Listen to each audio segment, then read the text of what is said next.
Hello, Tom. It's nice to be back interviewing you again. Thanks for being here today. What I had in mind was to answer some of the comments and questions people have had over the years, starting with your My Big Toe trilogy books. Your method of teaching is repetition, and I understand you have a certain reason for that. When you first published the My Big Toe trilogy, you received comments about repetition too. Would you comment on this, why you use it? For our new listeners, we have many new listeners and many new people that are now reading your book. And I'd like for you to explain why you do this and why it's so effective. Well, I have multiple reasons for using repetition. It's not just repetition to try to drill it into somebody's head. It's not for that. One reason is that different people respond differently to different ways of saying things. If someone only approaches the My Big Toe theory with their intellect, then they will probably notice that there's a lot of repetition. I say things multiple ways, multiple times. Well, I do that for multiple reasons. And again, multiple reasons are one, the whole point is to get this material into a person at their being level, not at their intellectual level. And to get it down to the being level, repetition is about the only way to do that. You know, these people who are kind of, what do we call them, psych up people. They'll get a phrase like, today is going to be the best day ever, and you put that on your refrigerator and you say it to yourself 100 times, right, to the point that you believe it. And then when you start to believe it, then things good start happening to you. That means you actually, at your being level, you have a real positive intent, which can modify probability for positive things happening. But if you just say it from the intellect, oh, this is going to be a good day, right? It's probably going to be like every other day, but I'm going to say it, all right, this is a good day. If it's purely out of your intellect, it has very little effect. It's just something you stick on your refrigerator, but it is ineffective. But if you say it enough times, you get to the point that you begin to believe it. It becomes a part of you. You get it at that more basic level. So repetition is necessary to get the message deep into your psyche so that you actually get it. Because if you read the My Big Toe books and memorize every word of it so that you can intellectually quote any page that you like, you still may get almost nothing out of it. It's not the intellect that I'm trying to explain things to. It's that deeper level of you that I'm trying to explain things to. And if I explain it this way, then 10% of the people will get that. If I explain it that way, then a different 10% of the people will get it. And if I explain it some other way, then another, not either one of those two 10%, but another 10% of the people will get it that way. So you see, to get 30% of the people to get it, you have to explain it three different ways. So I'm trying in the books and generally when I speak to get people to understand what I'm saying. It's just not a matter of me voicing the words and them getting it in their intellect. It's about me saying what I want to say in a manner with the words, with the vocabulary, with the emotions that go with it that will actually connect to somebody so they get it at a deeper level. But everybody's different. What one person gets, and goes, oh, yeah, I got it. Wow, that was transformative when you said that. For every one of those, there's 10 that get it and go, huh, okay, let's move on. They don't get it. They don't get it at a deeper level at all. It's just an intellectual level.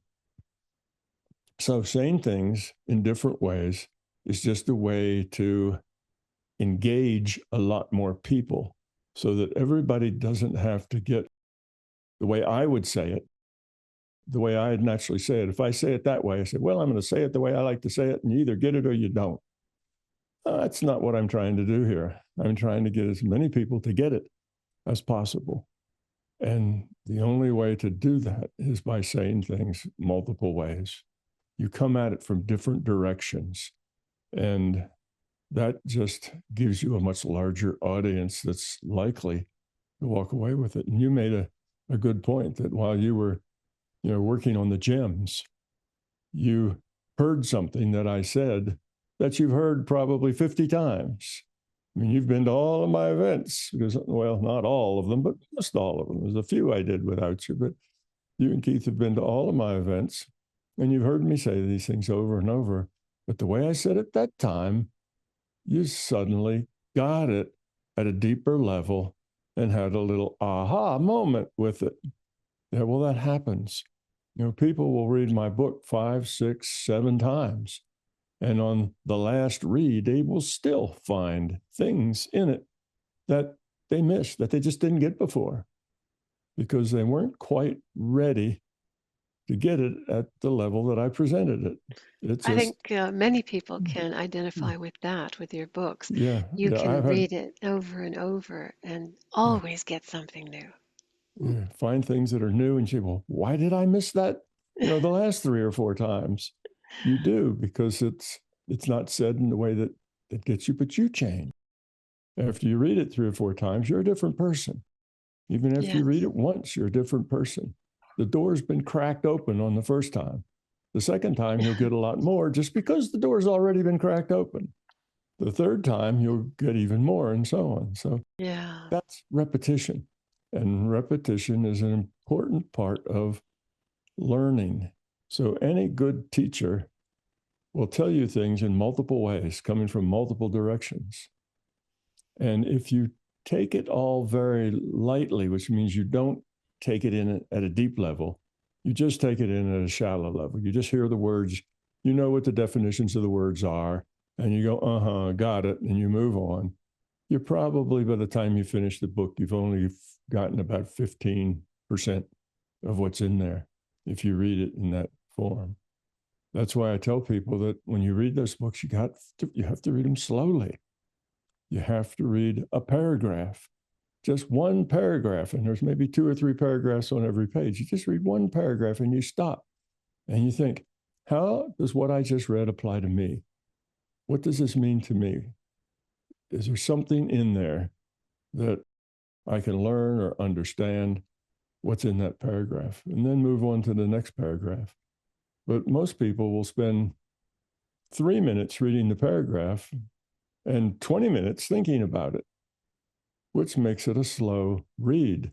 But by the time you get to the end of it, you've learned so much more, because the value is not in reading the words, but in internalizing the concepts at a deeper level. And that takes some thinking, some pondering. That takes some time. It's not something that just happens. But most of us are used to reading books that aren't so densely packed with information. If I sailed a sailboat around the world and survived, and I'm writing a book about it, well, you just read that. It's nothing. You don't pause every paragraph and say, what does this, say to me? You just read the story. So it takes you, you can read a whole book in probably half a day if you're a fast reader, and you get the whole thing. You get the story. But my book is not a story. It's a progressive, logical derivation. And it's a derivation about you and who you are and what you are, the reality you live in, how you connect with that reality, what's your function and purpose in this reality, and a lot of big ideas that it's not just like reading an ordinary book about a It's trip. not airplane reading. No. It's No, something you're right. There's not many books like that. This is a whole derivation of reality, the nature of reality, why you're here, the purpose. So it's something to be taken in very slowly and read over and over and finding new things about it. This is You mentioned all of the events. When we produced all of those, I think 19 of the events that we did, we have the audio for that. And you mentioned gems. And when I was going through and pulling out all of the audio of your comments on exploring consciousness, the program Exploring Consciousness is what you presented at those events. We have all of the audio of that. And you spoke about it to different audiences, diverse audiences, in many different ways. You would often calibrate the audience for those more advanced, for those beginning, for those just simply in different walks of life. And I would notice these things, and often, as you say, I heard these things over 50 times, but they will hit you in different ways at different times over the years. And the GEMS projects, we call it GEMS from Tom Campbell's Immersives, are a compilation of all of the usable audio that we captured from those presentations.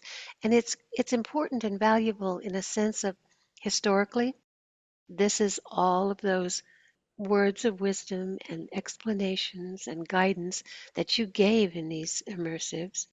Plus, it's a historical record of everything that you spoke about, your work.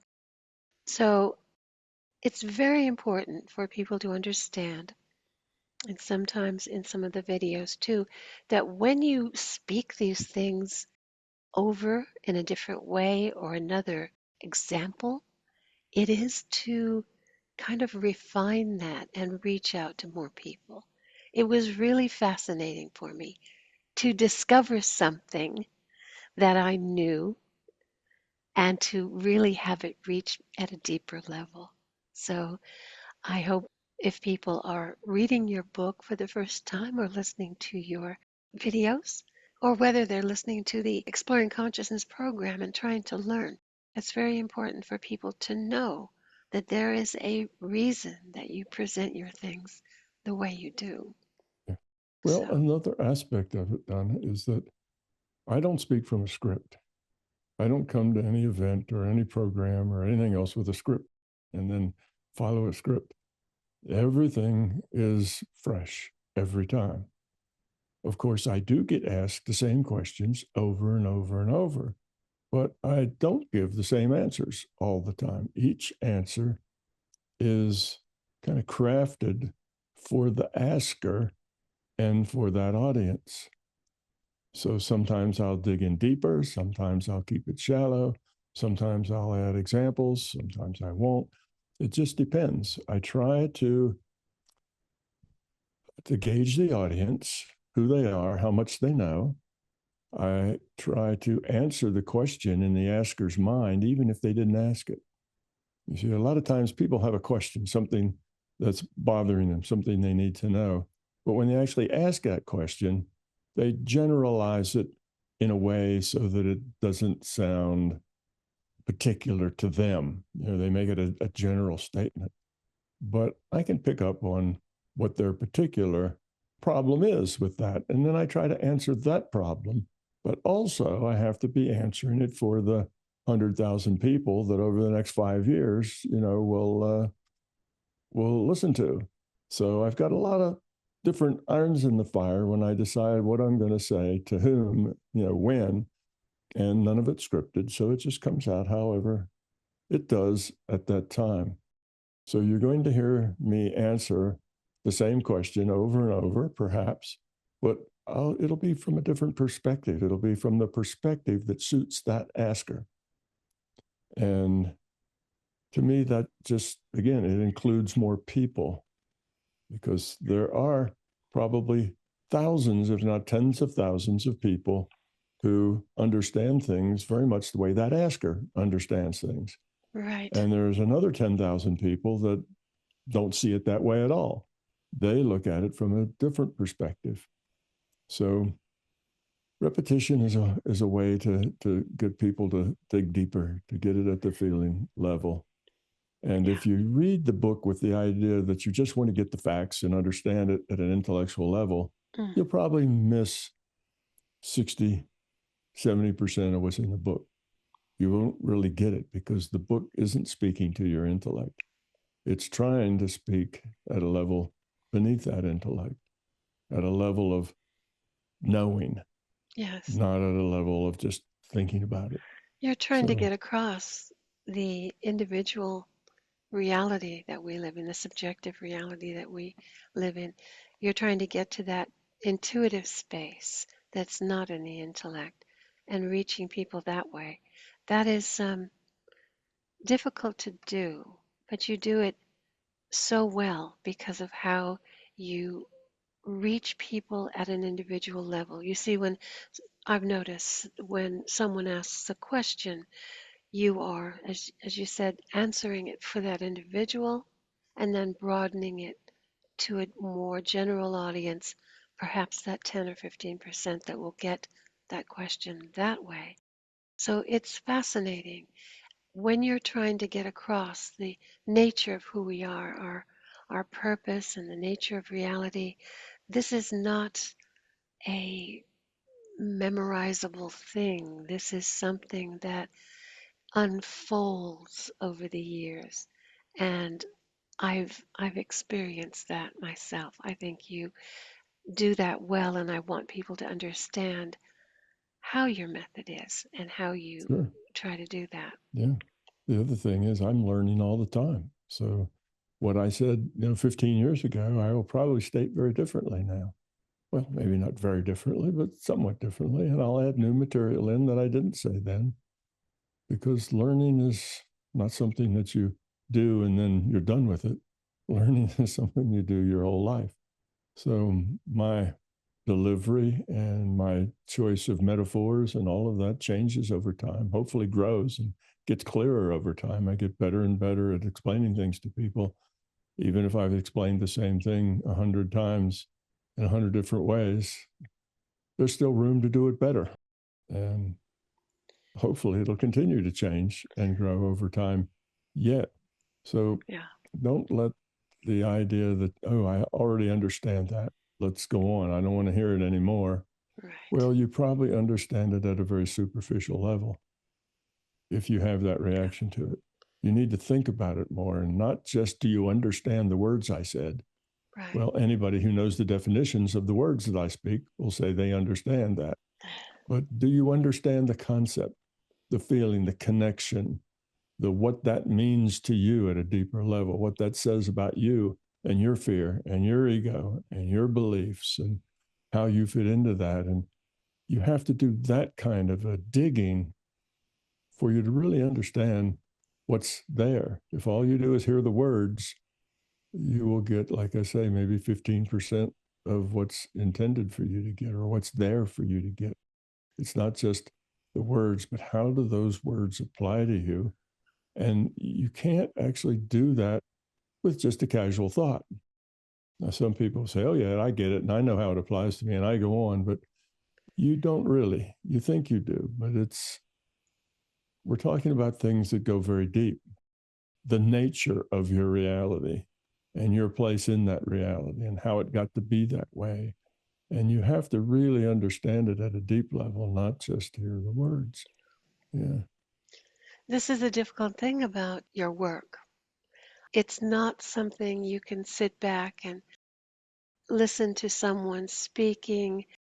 This is what you do. This is how you do it, and feel good about it.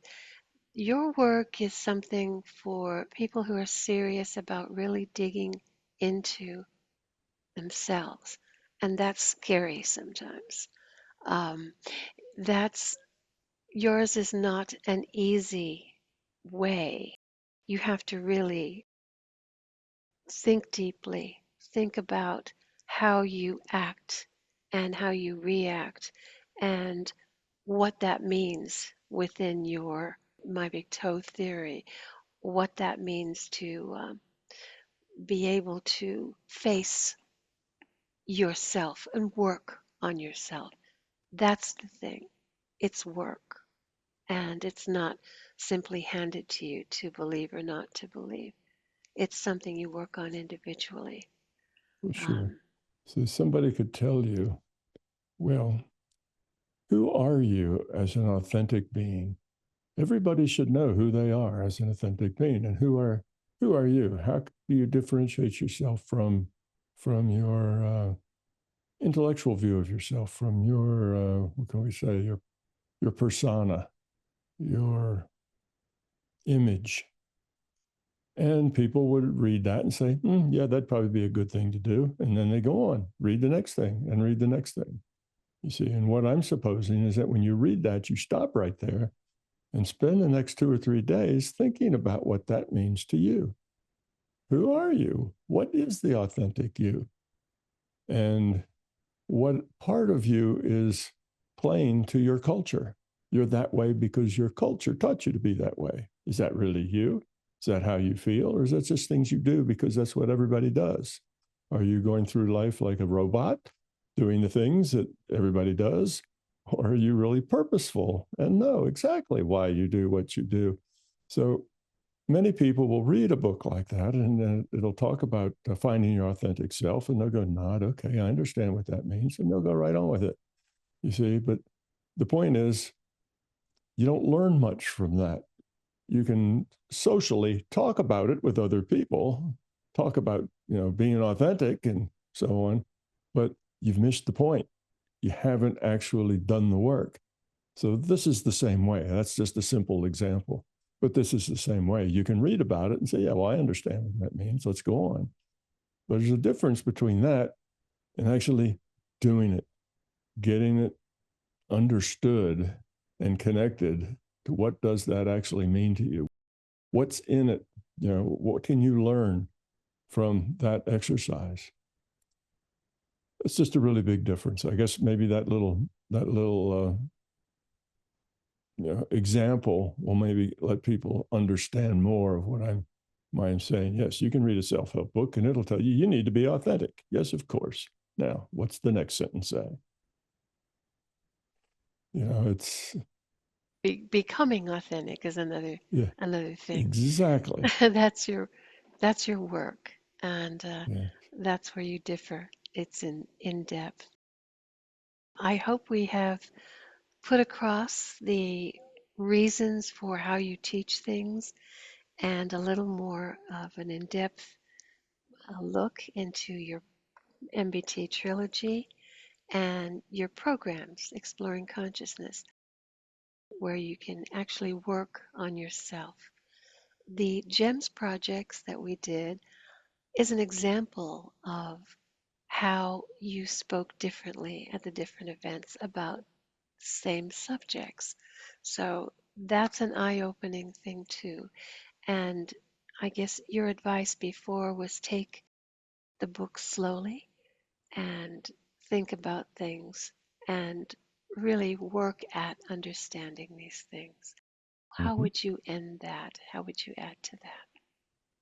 Well, it's not about your intellectual understanding.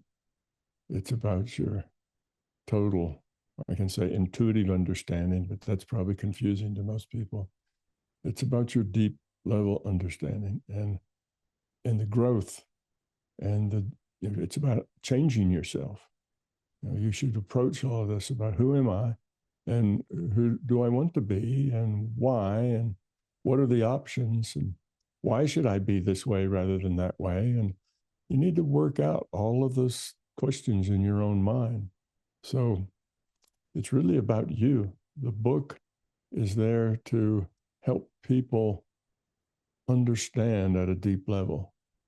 And repetition is part of the tool set that I use to help people do that, saying things in different ways and over again. Because there's just a few basic principles. You want to know what life's all about? Well, stuff happens, you get to deal with it, and you evolve or de-evolve based on how you deal with it. That's what it's all about. There's fear on one end, love on the other, and your job is to move toward love and move away from fear. Get rid of your ego and your beliefs. There, we've done it. All right. Now you don't have to read the books. I've just told you everything that's in it that's important. So that only took about 40 seconds, maybe. So, see, you can walk away and say, well, I don't need to read the book now. I've got the 40-second version of it. That's not helpful to most people. You can tell them that and they go, and then they'll go off and do whatever they're going to do next. But it doesn't actually help them any. So you really have to go through the process of understanding what all that means and what it means to you. And that takes about 800 pages to do all that if you're really going to help people get there. Because just to tell them the high level bottom line is really useless for the most part. It's a book where, as you read it, you should be changing who you are. You should get to the end of the book a different person than that started the book. And then you read it again and you'll be a more different person yet than you were after the first time. The whole purpose of the book isn't to give you information in your intellect, but it's to help you change who you are to a better, more productive, happier, more fulfilled human being. That's the point of the book. And you can't get that just for listening to the words. You have to do the work. Yeah, it is that understanding, even in such chaotic times as we are now, it's not a feel good kind of thing. This is the goal. This is the nature of reality is working towards lower entropy, as you say, working towards love. And that means in the most difficult of times. So if you're struggling with how things are and how you think things should be, really consider looking into this 50, 60 years of consciousness exploring that you've done, that you've noticed, that you have gathered so much data for, and know that this working towards love is how this reality works. It's not easy, but it is that clarity of a bigger picture that will allow you to get through the more difficult times and allow you a more of an understanding of yourself and your purpose. A lot of people feel powerful. A lot of people feel not so powerful in these chaotic times. And you are all of the power that you need. You just need to understand a bit more and learn how to use that power for positive.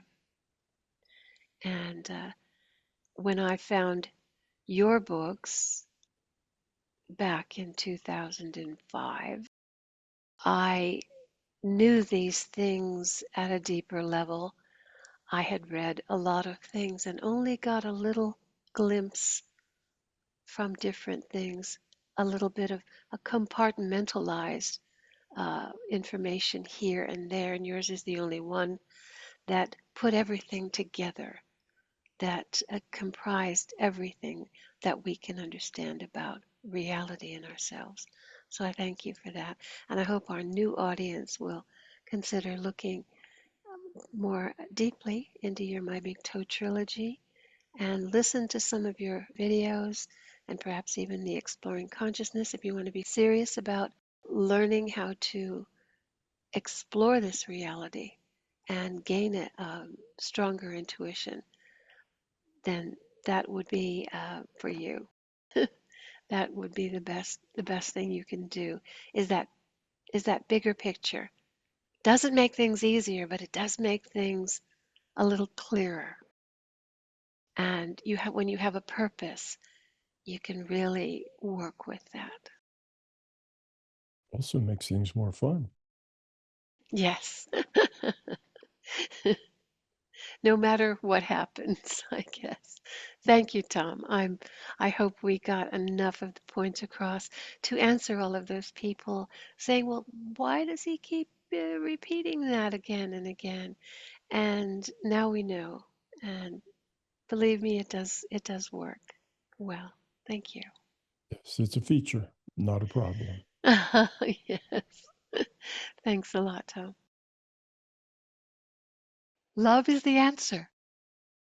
If there's one way to discover this truth that Tom Campbell, physicist and consciousness expert, has concluded, it is through your own experience.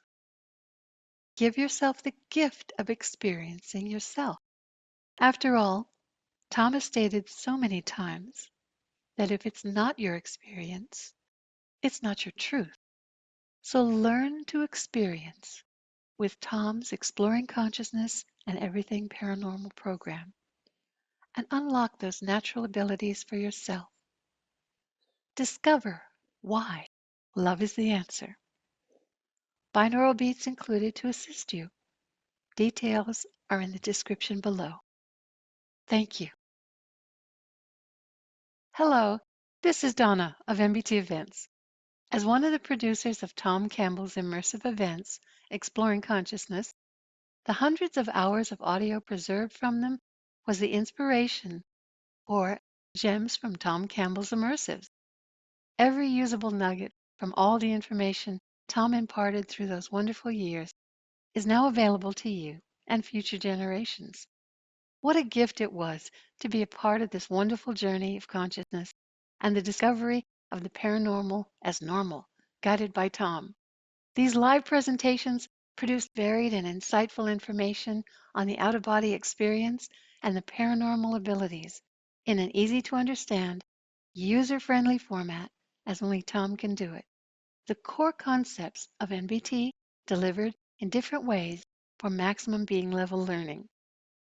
For as long as I've been listening to and interviewing Tom, when I jumped back into the hundreds of hours of audio from these immersives, I discovered that these gems gave me a fresh perspective on the information Tom teaches, and I found new insights and aha moments that reinforced those things I thought I knew well. I know you will find the gems helpful, inspiring, and fun too. Impromptu side stories are included. Details can be found in the description below. Thank you.